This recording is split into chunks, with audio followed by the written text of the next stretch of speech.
Bonjour à tous, bienvenue dans cette nouvelle vidéo. Nous sommes la rentrée 2024-2025 et cet été, pendant 2 mois, j'ai eu l'occasion de travailler sur 6 workshops, 6 stages. Donc j'ai rencontré une centaine d'étudiants, une centaine d'amateurs de jazz, d'improvisation, avec lesquels on a travaillé intensément et avec lesquels on s'est vraiment bien amusé aussi, il faut le dire. C'est vraiment des super moments, ces stages qui sont quasiment familiaux. Et ça m'a permis d'étudier un peu la problématique finalement qu'on retrouve chez la plupart des gens. Et il y en a une qui est commune à tout le monde, qu'on soit amateur ou professionnel. La problématique la plus importante, le problème le plus important, ce qui nous pose le plus de problèmes, ce qui est le plus dur à admettre, c'est le surjouage. Et ça, c'est vraiment le plus gros problème, c'est celui-là. C'est-à-dire de jouer sans gérer ce qu'on sait jouer. Laisser jouer les doigts. En fait, les doigts prennent le contrôle de l'instrument et tout d'un coup, on se met à jouer des trucs vraiment approximativement. Et souvent, on est déçu parce que justement, le tempo, on se perd dans le tempo, on se perd par rapport au tempo, on se perd dans la structure. Parce que c'est normal hein, qu'on ne gère pas ce qu'on joue, on se perd très rapidement. Et du coup, je me dis que j'ai mis depuis longtemps un certain nombre de techniques au point justement pour régler ce problème de surjouage. Le plus dur psychologiquement, c'est on veut jouer des choses, on peut jouer des choses. Et ce qui se passe dans la réalité, c'est que ce qui va sortir quand on va être sur scène, c'est ce côté-là, ce qu'on peut jouer. Mais il y aura toujours ce vouloir, cette attirance pour vouloir mieux jouer. Et on ne peut pas vouloir mieux jouer en direct en arrivant sur scène. Pourquoi on veut toujours mieux jouer? Parce qu'on est entouré de gens qui jouent super bien. Et dès que quelqu'un connaît quelque chose, notre esprit est attiré parce qu'on a toujours envie d'apprendre des nouvelles choses. Et c'est vraiment là-dessus que je base tout mon travail, c'est réussir à jouer ce que je peux jouer et faire monter le niveau au maximum de ce côté-là. Ok? Du coup, j'ai réalisé de nombreux cours et vous m'avez posé souvent la question cet été, comment un peu se retrouver dans mes cours parce que j'en ai écrit beaucoup. Alors, moi ce que je dirais, c'est que par rapport à tous les cours que j'ai produits et écrits, toutes les leçons sont construites en crescendo. Par exemple, si vous prenez le Jazz Guide, si vous prenez la méthode Jazz Improvisation ou Blues Improvisation, le chapitre est accessible pour tout le monde. C'est juste qu'au bout d'un moment, par rapport à tous les chapitres et tous les documents que je fais, c'est en crescendo, il y a une progression des exercices. Ça commence toujours très facilement et puis on augmente. Pour utiliser tous ces documents, donc j'ai fait des playlists qui sont disponibles en dessous dans la description. Vous pouvez les télécharger. Il y a une chose qui est très importante sur laquelle j'ai travaillé par rapport à tous ces documents, c'est que c'est quasiment toujours le même protocole. Par exemple, sur les standards, c'est toujours le même protocole. Apprendre le thème, jouer sur le thème de façon mélodique sans s'occuper des accords. Ensuite, travailler une basse et groover avec une basse mélodique, les phrases de référence, le mode back, etc. Et ça, on le retrouve dans la plupart de mes cours. Donc, allez voir cette playlist et puis faites-vous une idée aussi de ce que vous avez envie de travailler. Il n'y a pas vraiment de chemin tout tracé pour apprendre l'improvisation. C'est vraiment, on picore à droite, à gauche et on fait ce qu'on peut pour progresser. Alors, moi, les conseils que je peux donner quand même, c'est d'avoir une routine, de toujours travailler de la même façon et de ne pas vouloir travailler 6 heures par jour, ça ne sert à rien. De ne pas vouloir emmagasiner trop d'informations en même temps, ça ne sert à rien. Mais de travailler tout doucement. Et plus vous travaillez doucement, plus vous avancez. En fait, c'est vraiment le grand paradoxe qu'il y a avec tout ce qu'on peut trouver maintenant sur Internet ou dans les magasins comme méthode. C'est qu'on vous fournit des milliards d'informations à travailler, mais on ne peut pas tout travailler. C'est impossible. Donc si ce n'est pas déjà fait, allez voir le cours fondamental pour chaque instrument. C'est-à-dire en si bémol au ténor, en mi bémol à l'alto et en ut pour la flûte. Ça, c'est un exemple de cours parfait pour moi. Ce que je vais vous proposer cette année, c'est 9 clés d'improvisation. Donc le premier, c'est se connecter avec l'instrument. Le deuxième, jouer la gamme majeure diminuée pour activer le mode tempo. Enfin, tous ces conseils que je vais vous donner au fur et à mesure du temps, ils sont déjà dans plein de méthodes. Mais moi, j'aime bien ressasser les choses, répéter les choses. Ça permet aussi de refaire les choses de plein de façons différentes. En fait, là, quand je joue la gamme majeure diminuée, je la joue en majeur, mais je pourrais aussi la jouer en mineur. Je pourrais aussi mélanger deux concepts, le tempo et jouer cette gamme dans plusieurs tonalités.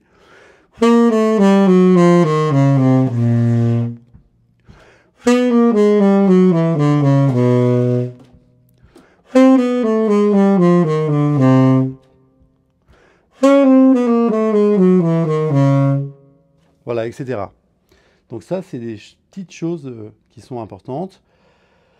Parmi mes clés, il y a développer l'intuition. L'intuition, c'est se dire qu'est-ce que je connais, qu'est-ce que je peux jouer dans telle tonalité, quel morceau je connais et je peux jouer par cœur sans accompagnement, parce que ça va être ultra important. Apprendre du répertoire, improviser pendant 5 minutes sur quelque chose, ça, c'est vraiment ce que je recommande le plus, parce que travailler 6 heures par jour, c'est super, mais personnellement, moi, je travaille pas souvent 6 heures par jour. Je préfère travailler 2 heures en étant à 100% concentré, parce que je trouve que c'est très très efficace. Comment être très concentré? Eh ben, je prends un chronomètre, je mets 5 minutes, hop, je le pose, et je joue sur quelque chose. Là, on dit, je me dis, tiens, je pourrais jouer sur Fly Me to the Moon. Je vais le faire en Do pour moi.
Voilà, là j'ai commencé à jouer.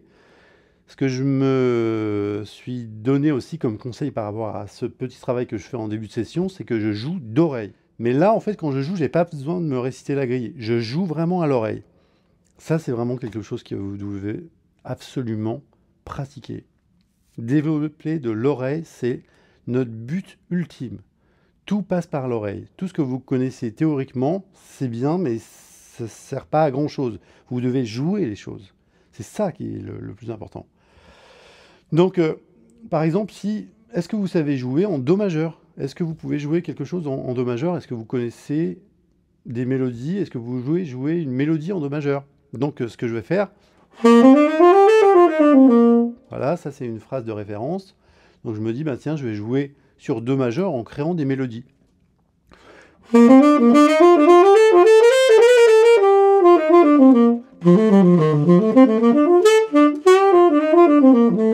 Donc là, je le fais en tempo. Je pourrais le faire sans tempo.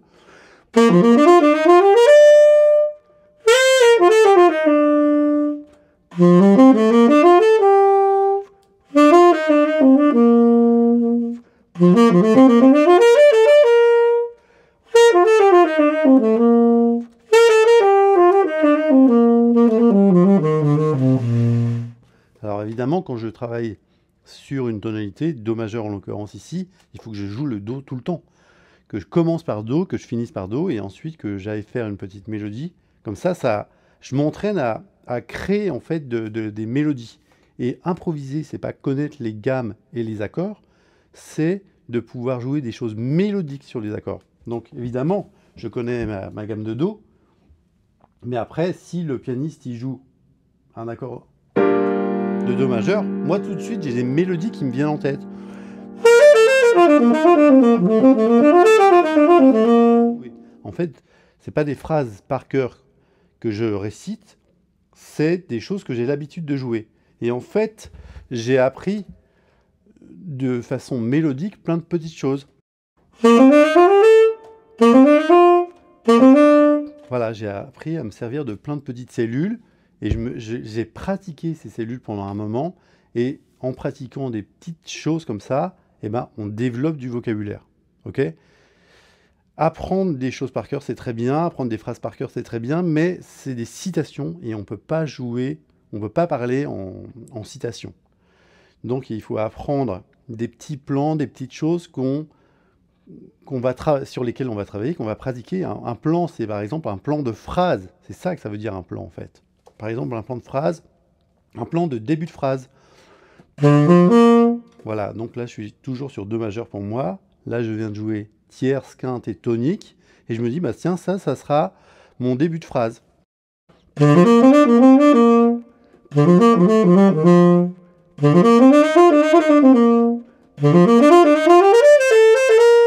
Ok? Et après, quand je jouerai un morceau où il y a cette couleur-là, eh ben, j'essayerai d'utiliser cette phrase. Comme sur Fly Me to the Moon, que je reprends.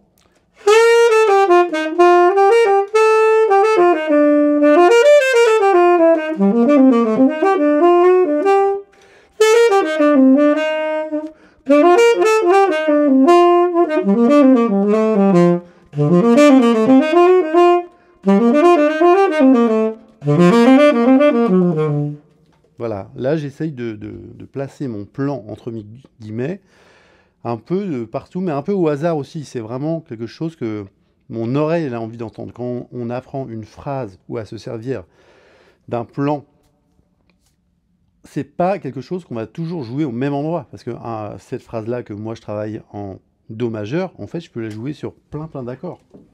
Donc on a dit Do majeur. Ça pourrait être La mineur.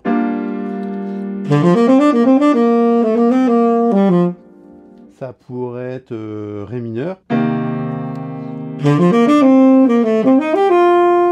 Ça pourrait être Sol sus 4.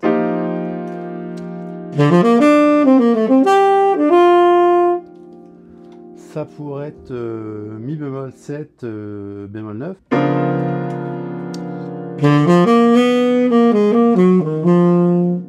Voilà, il y a vraiment plein de façons d'utiliser des petits bouts de phrases qu'on va développer de plein de façons différentes. Donc évidemment, ça fait énormément de choses à travailler, mais comme je l'ai dit tout à l'heure, on va travailler à l'intuition.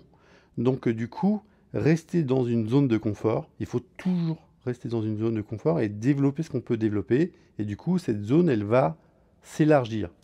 Ok ? Ça, c'est des éléments, pareil, que vous pouvez retrouver dans mes vidéos déjà. Je propose vraiment beaucoup de concepts très simples, mais qui vous feront progresser à coup sûr. Par exemple, ce concept de jouer toutes les deux mesures. Toutes les deux mesures, c'est pas un concept qui est fait pour les débutants ou les amateurs. Tout le monde fait ça. Écoutez les disques et vous verrez comment sont construits les solos de tous les musiciens.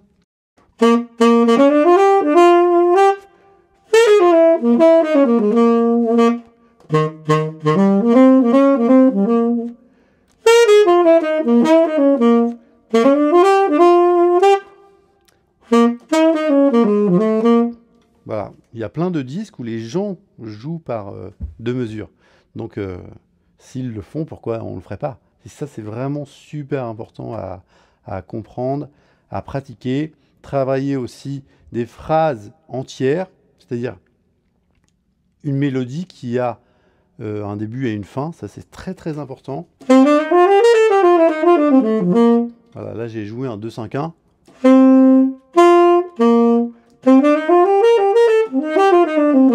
Ok, donc là j'ai commencé sur la tonique du 2 et j'ai fini sur la tonique du 1.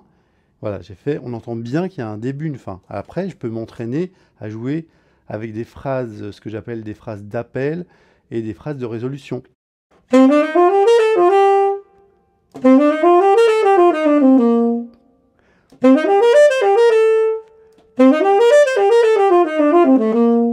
Ok? Donc là, j'ai fait une petite phrase qui était une phrase d'appel et ensuite j'ai fait une phrase de résolution.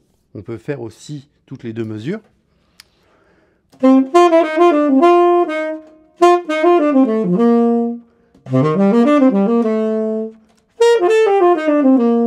Voilà, là je suis toujours sur un 2-5. Donc quand je suis sur un 2-5, la plupart du temps sur le, pour moi, Ré, Sol, Do, Ré mineur, Sol, 7, Do majeur, sur Ré mineur, je commence par la tonique. Parce que pour m'habituer à entendre comment ça fait de commencer par la tonique. Et la plupart du temps, je vais sur les tierces. Donc tonique tierce, c'est vraiment quelque chose de travailler en priorité. Après, dans tous les cours, je propose aussi ce que j'appelle la phrase magique, c'est-à-dire la phrase qui fait bien entendre la ligne mélodique ultime pour moi sur les 2-5-1.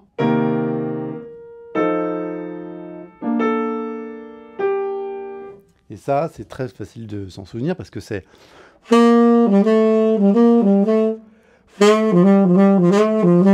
Voilà. Donc il y a plein de petites choses comme ça à connaître. Plus vous connaîtrez des petites choses, plus vous agrandirez votre zone de confort et votre zone de savoir, mais savoir pratiquer. Voilà, c'est du savoir où vous savez jouer quelque chose.